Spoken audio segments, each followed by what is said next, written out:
یہ جو جیسے ہوتا ہے نا پنچایت والا معاملہ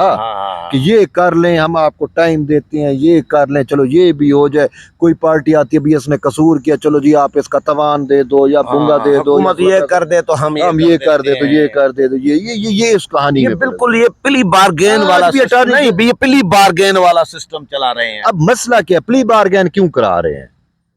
اس وجہ ایسا نہیں لگ رہا پلی بارگین والا. بات سنیں یہ جو ملٹری کورٹ والا معاملہ ہے نا اس میں کوئی سندھ کے لوگ ملوث نہیں ہے. ثانیہ 9 مئی جو ہوا اس میں سندھی اگرچہ سب سے زیادہ لاپتہ ہوتے ہیں بلوچ لاپتہ ہوتے ہیں وہ تو انوالو نہیں ہے. یہ پنجاب کے لوگ یہ سارے پنجاب کے اور پنجاب کے بھی وہ ایک جو ایلیٹ ہے نا وہی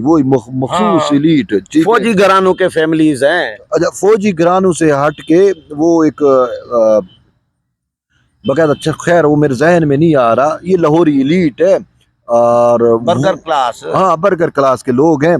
تو یہ سارے وہی ہیں مطلب ہے یہ اعتزاز احسن ہو گیا عمران خان ہو گیا بندیال یہ سب یہ منیب اختر ہو گیا یہ سارے ایک سکول سے پڑھے ہوئے ہیں. سکول بھی ایک ہے وہ مجھے اب اس کا نام بھولا ہوا ہے یہ سارے اسی وہ کہانیاں سکول فیلو ہیں. ہاں وہ ایک ان کے فیملی تعلقات ہیں آپس میں ساروں کے تقریباً. ہاں اور پھر جب ثانیہ 9 مئی ہو رہا ہے نا یہ لاہور کے اندر جب جناح ہاؤس پہ ایک جج کی تو گاڑی وہاں پہ ریسکیو کرتی رہی تھی یوتھیوں کو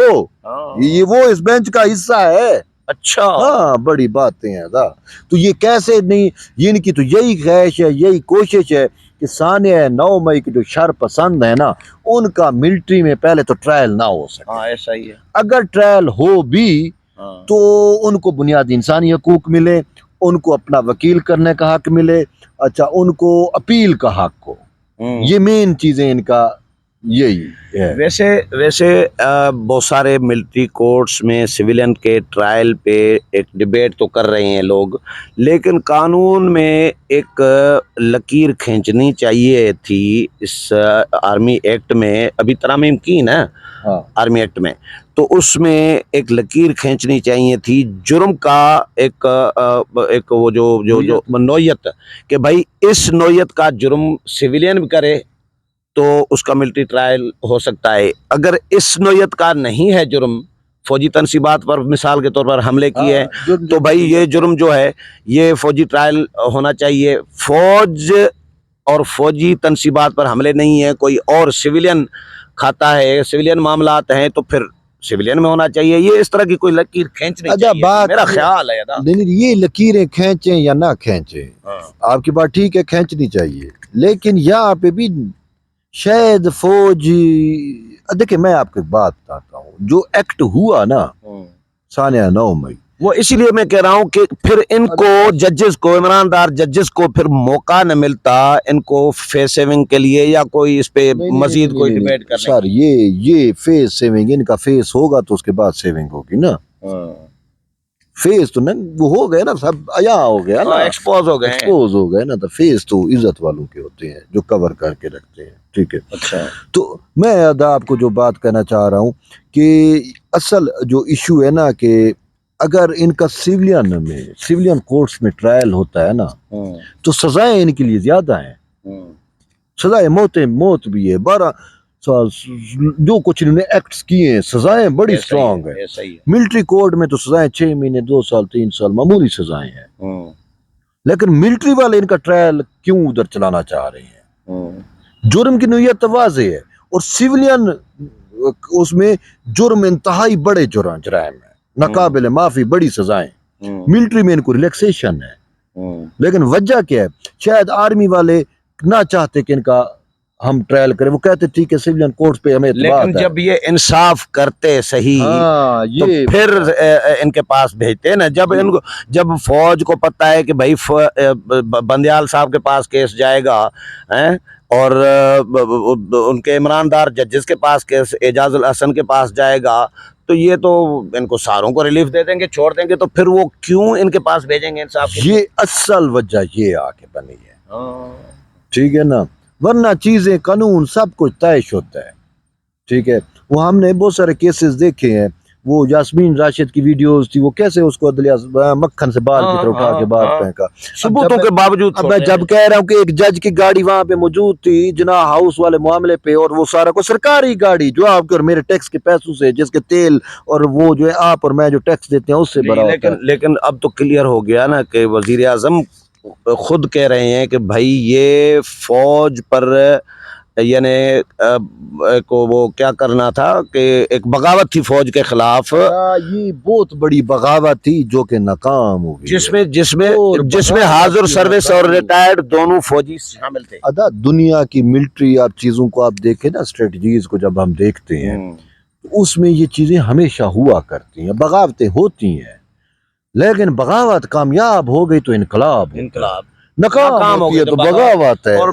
باغیوں کو جب تک کچلا نہیں جاتا تب تک وہ پھر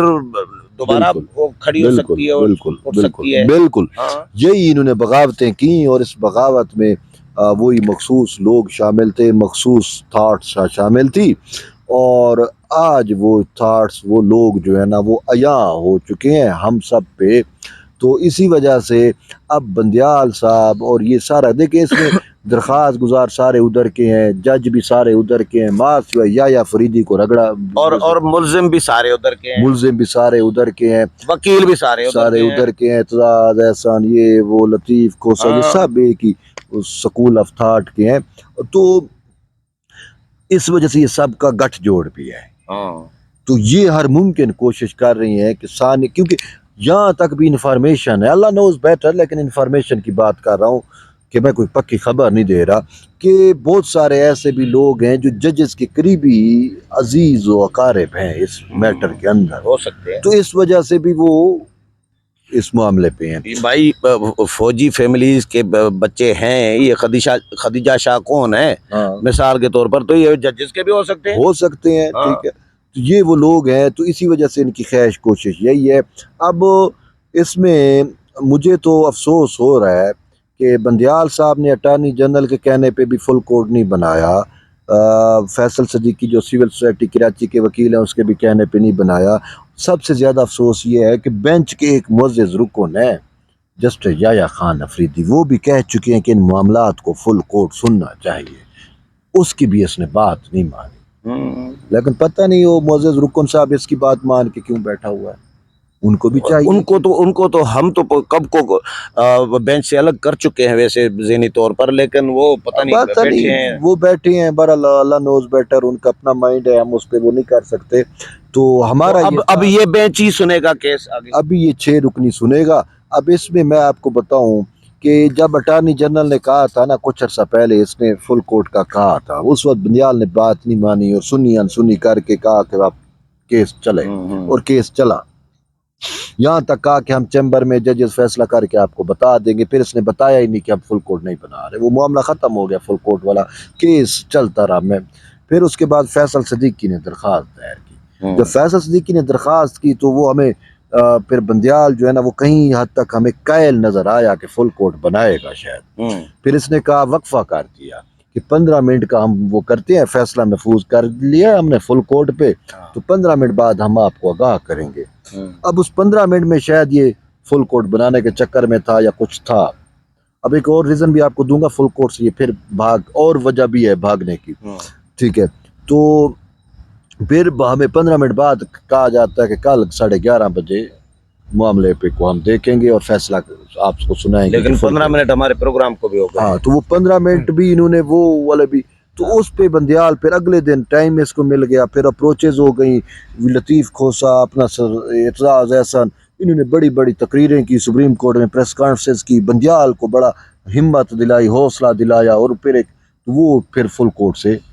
انکار ہی ہوا. ریزن یہ دیا کہ فل کورٹ اس وجہ سے نہیں بن سکتا کہ میرے جج اویلیبل نہیں ہیں. پھر یہ بھی ریزن دیا کہ پہلے ہی میں نے 9 رکنی بینچ بنایا تھا تو 2 جج یوں چلے گئے، تیسرا یوں چلا گیا، وہ سکڑتا ہوا 6 پہ آ گیا. تو اب فل کورٹ بنے گا تو پھر ستمبر تک جانا پڑے گا. اب میں آپ کو وجہ بتاتا ہوں فل کورٹ سے یہ اور وجہ سے کیوں بھاگا ہے، کہ اگر یہ فل کورٹ بناتا یا بنتا تو ججز کی اویلیبلٹی کا مسئلہ نہیں ہے، وہ آ جاتے. اس وجہ سے معاملہ آیا کہ اس کو پہلے وہ supreme court practice and procedure جس کے خلاف اسٹے آرڈر جاری کیا ہوا ہے، جس میں بینچ کی تشکیل کا معاملہ ہے، اس کو ویلڈ کرنا پڑتا، کیونکہ دو جج قاضی فیضی اور سردار طارق مسعود اس کو قانون مان رہے ہیں اور وہ کہہ رہے ہیں کہ اس کے تحت تو اب فل کورٹ اس وقت بنتا جب وہ قانون ویلڈ قرار دیتا، جس کو اس وجہ سے اس نے کہا کہ یہ تو کہیں گڑبڑ نہ ہو جائے، اس وجہ سے بھی اس نے پھر اس معاملے پہ نہیں گیا۔ تو بہرحال پھر روٹین کے دلائل ہوئے، اور اس میں ایک بات جو میں آج بتانا چاہ رہا ہوں، آج کی پروسیڈنگ کا ایک کرکس ہے کہ وہ وہ اٹارنی جنرل نے کہا کہ گزشتہ روز یا پہلے گزشتہ سماعتوں میں جسٹس منیب اختر نے کہا کہ یہ حکومت کا کیا اعتبار ہے، یہ تو آج یا کل کی مہمان ہے، چلی جائے گی، تو یہ قانون سازی آرڈیننس یہ کیسے ہوں گے؟ تو انہوں نے کہا میں ان کو کلیئر کرنا چاہ رہا ہوں، حکومت اور میں تو پتہ نہیں کب چلے جائیں، ختم ہو گئی ٹینیور ختم ہونے کو، میں اور حکومت پتہ نہیں کب چلے جائیں۔ لیکن اس نے کہا کہ میں اس کیس میں براہ راست اب جو ہدایات لے رہا ہوں وہ جی ایچ کیو سے لے رہا ہوں، کیونکہ ظاہر فوجی عدالت معاملہ ان کا ہے، فوجیوں کا معاملہ ہے، حکومت چلی جائے تو چلی جائے، وہ تو بیٹھے ہیں، بات تو صحیح ہے، وہ مالکوں سے میں لے رہا ہوں جو اس پورے معاملے کے مالک ہیں، اس معاملے کے تو مالک وہی ہیں، حملے بھی ان پہ ہیں، حکومت تو فریق نہیں ہے، وہی فریق ہے، حملے بھی ان پہ ہیں اور وہی چاہتے ہیں ٹرائل ہو۔ اب جی ایچ کیو جانے بندیال جانے بابا، اٹارنی جنرل تو آج کو یہی کہا، دیکھتے ہیں اب بندیال صاحب کیا فیصلہ دیتے ہیں۔ بہت شکریہ طیب کے ساتھ ویورز، ڈسکشن آپ نے سنی، اگلے پروگرام میں پھر ملاقات ہوگی، تب تک اجازت چاہتا ہوں، اللہ حافظ۔